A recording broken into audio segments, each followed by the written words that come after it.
How's it going, guys? I'm here to review Halloween H20, 1998.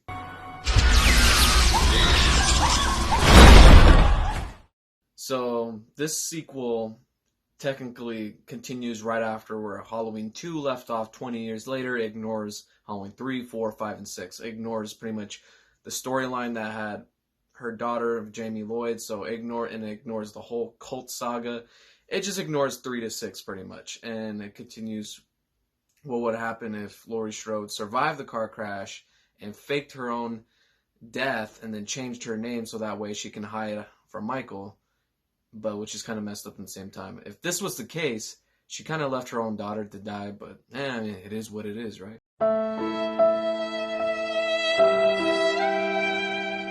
So, the plot for this movie, Michael Myers is back once again.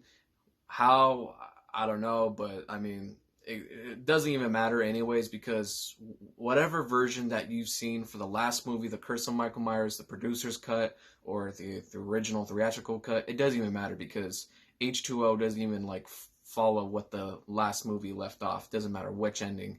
So this movie's completely ignoring, like I said, all the other sequels, and the last movie especially, it's just doing its own thing. So Michael Myers is still looking for his sister Laurie Strode, but Laurie Strode, she changed her name. She faked her death. She has a son now.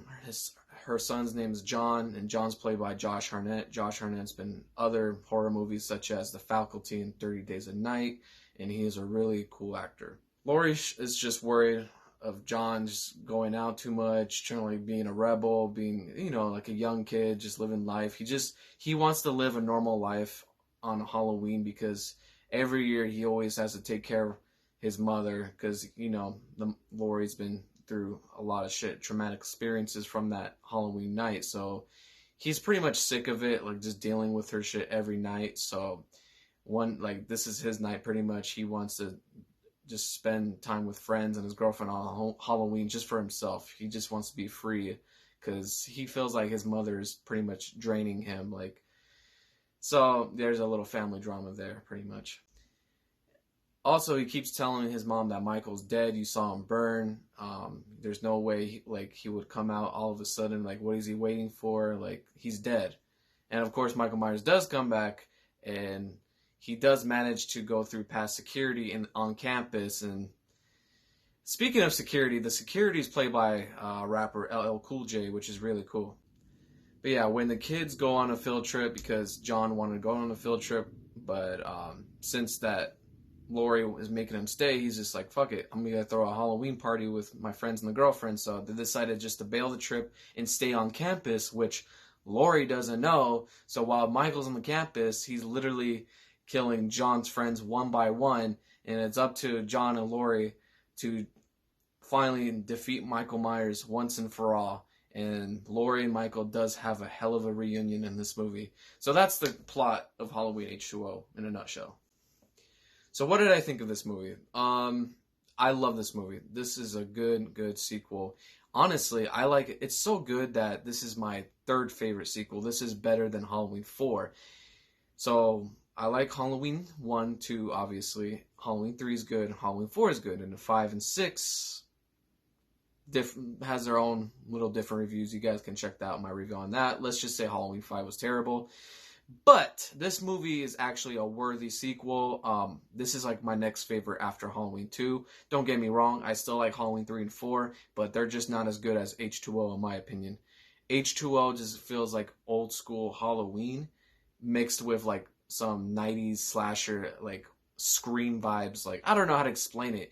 It's basically like Scream, but with Halloween elements, or Halloween with Scream elements, if that makes sense. Because it does have that Scream / I Know What You Did Last Summer vibes, pretty much 90s slasher aesthetic to this movie, which is really cool. And I think some of the score is literally, the score is literally from the Scream movies, which is kind of weird, but not all of the score, don't get me wrong, not all the music in this movie, but some of the music is literally from Scream. I'm like, wait a minute. Am I hearing the music from Scream? Like a chase scene or something? It's kind of weird, but yes, this movie does have Scream vibes, like I said. And I love how Jamie Lee Curtis is back as Laurie Strode.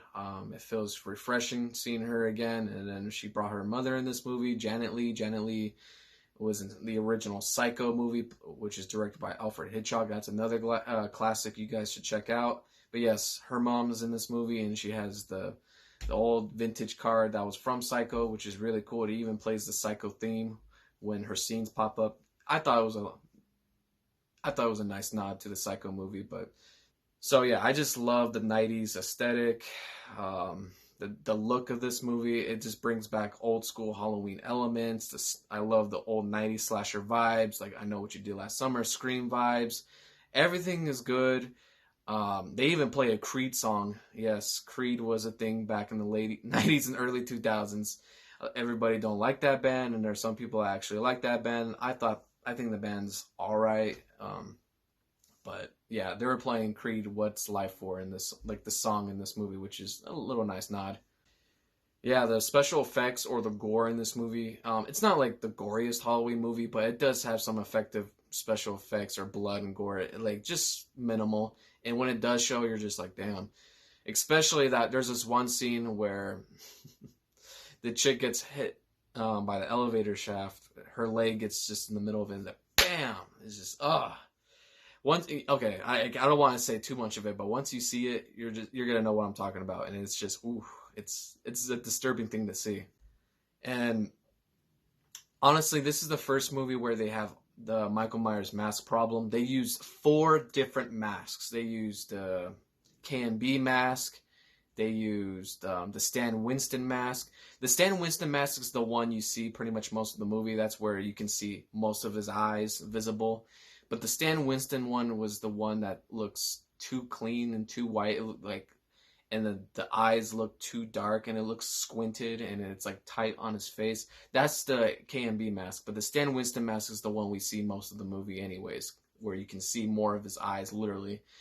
And they use some scenes, they reuse the Halloween 6 mask, and then there's one scene where they use the terrible CGI mask, which I don't know why they did that, but yeah, so 4 different masks that was used in this movie. I don't know why they couldn't just pick one good one, or they could have just stick with the Halloween 6 mask, but whatever.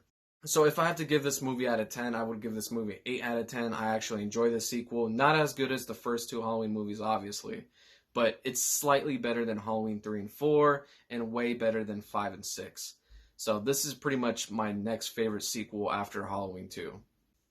And this movie has one of the best endings of all time in cinematic history, or at least in horror cinematic history, because this ending, you think you know what's going to happen, right? But as it turns out, there's a twist where it twists your expectations pretty much. It's an ending that you won't expect. You think you know it, but you're not going to expect it. And you're just going to be blown away how they end it.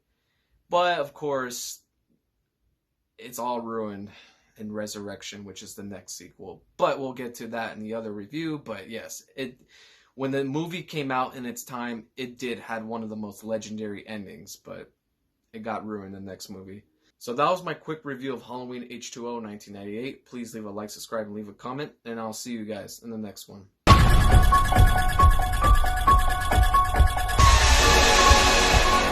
Go to the dogs. We're gonna call the cops. Here, get the door. Lock it.